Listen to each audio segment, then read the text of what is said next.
What innocent search turned out to be porn? CBT Cognitive Behavioral Therapy. CBT cock and ball torture. It's even worse when your therapist mixes them up. One time in high school my teacher was using her laptop via projector, and we had gotten her off topic talking about her pregnancy. Yada yada. She googled black booties as in baby shoes in front of a classroom full of freshmen. I was looking for an edging tool at Home Depot a few years back to fix the edges of my lawn around the front sidewalk. Apparently it's a masturbation technique that comes up when Safe Search is turned off.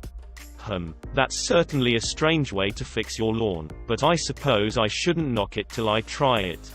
Quote, I knew what the term cook meant, and I knew it derived from some type of bird. So I went to show my friend on Google Images that cuckold bird so he'd believe me. Just ended up showing him cook porn. The bird is a cuckoo, I think.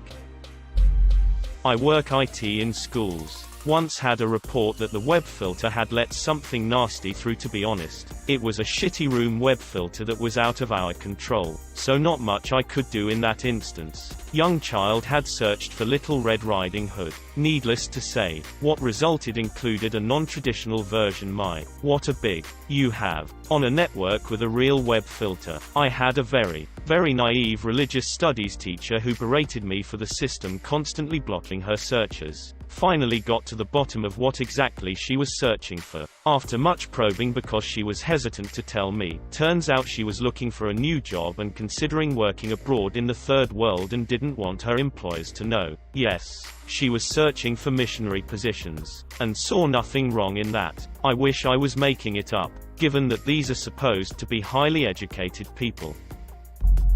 I got 3 for you. 1. I typed in scat looking for the jazz singing, not knowing what the term also means. 2. 3. Not me, but my dad used to order golf balls online from Dick's at work before they opened one in OKC. He typed in dicksports.com and was greeted by a gay porn site.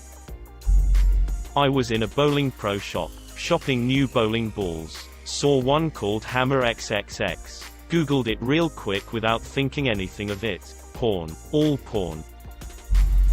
Dick's Sporting Goods. I used to work for a retail store called Black's, named after the founder of the company, a Mr. Black. We sold cameras and photo frames and developed film. Our website was blacksphoto.com, not blacks.com. Many calls on that one. My Chinese teaching assistant wanted to get pictures for the next PowerPoint about kids' clothing. She went to Google and searched teen models. Yeah, I taught her about Safe Search after that one. Their clothing must not be very good quality if it keeps falling off like that. My black friend put on a blonde granny wig for a play, and to compare his pic I search as black blonde granny. My retired dad thought he would do some substitute teaching. Classroom management was a problem as he had no idea how to deal with unruly students. So, on the school computer, hit Google up for some ideas on teen discipline. I shit you not. I just wanted an 18-year-old Scotch. I remember it like it was yesterday. At the very emotionally prepared age of 7, my brother and dad both played WoW and had level 60 characters, which I never really had the patience to level myself. Anyways, I wanted a cool character myself, so I decided to search for WoW on eBay, hoping to find accounts and dissociate in fantasies about where I was a fully geared badass. The things that popped up were porn DVDs, and a lot of them at that. Wow, that's what I call sex. I was not ready. The emotion I felt wasn't curiosity or disgust, but a subtle mix between both. I felt as though a primal instinct was creeping up on me. Shit was weird. I would revisit the cover of these DVDs pretty regularly. Now, this is where it gets weird and comically tragic. I had never seen a penis before, and neither a fully erect one at that. So the natural question is, why doesn't mine look like that? I don't know if most people remember this, but when you're a kid, the glands of your penis is stuck to your foreskin, and you can't pull it back because it's attached very hard. So when I noticed this, I thought I was a freak. One day I realized I could see the tip of the purple iceberg, and oh boy, there was so much skin attached to it that I panicked. From that day on, during bath time I would pull my skin so hard till it ripped off and only stopped when my tears were pouring down or if I was bleeding heavily. It was some 127 hours vibe shit. Sometimes I still have nightmares about it. Every bath time for months. My instincts told me that I needed to do this. It doesn't stop there. One day I came to the end. There was only one part left between me and being normal, and it was going to be the hardest one. Guess what part? Yup. The frenulum, banjo string, whatever you want to call it. You'd think evolution would have found a way for you to know what is normal and what is not, but I didn't have a clue. I saw my banjo string and thought, what the f***? Well, I came this far, but it didn't come off. No matter how much I tried. I tugged my prepubescent microdong every chance I could get and was soon about to give up. The pain was unreal. However, I had already committed. I had to be normal. My mom would put sharp objects in the highest drawers. One day before bath time I climbed up on the desk and brought a pair of scissors to my room. I told my frenulum, that's it. Finally, I win.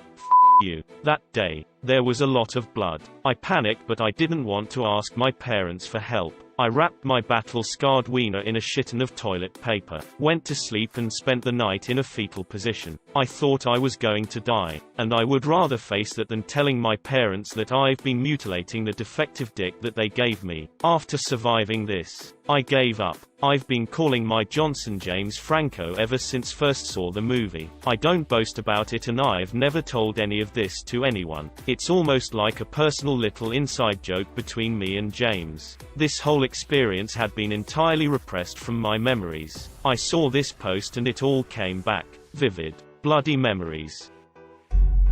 When I was a dumb kid in the mid-90s, the computer clock was wrong on the classroom computer. The World Wide Web, as everyone seemed to call it at the time, was very new to me, but I knew you could find this stuff out. But what website would it be on? My dumb little British brain decided bigban.com or co.uk was a good idea. My first introduction to gay porn at around 8 years old. School research project in grade 5. Google images construction road construction workers manholes * safe search. On manholes. I'm a counselor and years ago my coworker came up to me after a session with a preteen boy and asked if I knew what a brony was. I did not, so we Googled it. Pro tip: if you want to know what something is, Google define X. That'll ensure that you get a definition first, instead of content associated with the thing you want defined. Male chicks. This was probably 15 years ago in class. I was looking for roosters and instead got pictures of guys in their underwear. Back in the wild west of the net, anybody who used .com instead of .gov when trying to get to the White House's website would find a hardcore porn site. I've told this story before, but I went to high school in the late 90s just as schools were starting to get the internet. This was early internet too, where any innocuous search would bring up porn. That happened to me in history class. We had the computer lab. I'm doing regular history searches. Porn comes up on my screen. I was sent to the office. They did not believe it was an accident. Even though I'd never been in trouble before, I was suspended from school for the rest of the day. Then it started happening to other students and teachers, and finally they realized it was a problem. They did eventually get filters on the computers, but I was never apologized to. I just happened to be the unlucky sap that it happened to first. Googling my real name just out of curiosity and discovering I share it with a porn actress. Also typing random sentences. It's your parents' fault for calling you Tits McGee, I guess. As a software engine, I often Google latex terms. Sometimes I tend to forget that I need to specify that I'm looking for the text processing.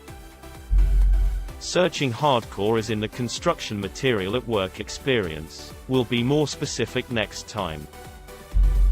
A few years ago, I was trying to explain Reddit to my wife and was telling her all about the different subreddits out there. At the time she was interested in crafting and sewing, so I showed her a few different subs. Then she started asking me about a few different interests for me to show her the results. All of these were pretty innocent and wholesome stuff. She was getting impressed. Finally she asked me about period piece movies and TV shows like the ones she would constantly watch on BBC. So I tried a quick search for BBC and got BBC, but not the kind I was intending. Laughs were had. Now my wife has a Reddit account. As a mechanical engineer working in an offshore company, I needed to show an example of a spreader bar. Don't Google this at work. Oh shit, my time to shine. I'm a marine science educator and often put together flyers, posters, PowerPoints, etc. for work. When it's for kids, I like to add little cartoon fish or whatever it is the lesson is focusing on. Without fail, no matter what type of marine animal I'm searching for, I get furry stuff and quite a lot of it is borderline porn. How the hell you gonna make furry shrimp porn? Whys that exist? I've gotten so I only do image searches using the scientific names of organisms. When I was about 10 and playing Morrowind for the first time, I wanted to find some high-level armor at a low level, so googled ebony. I saw a lot of things.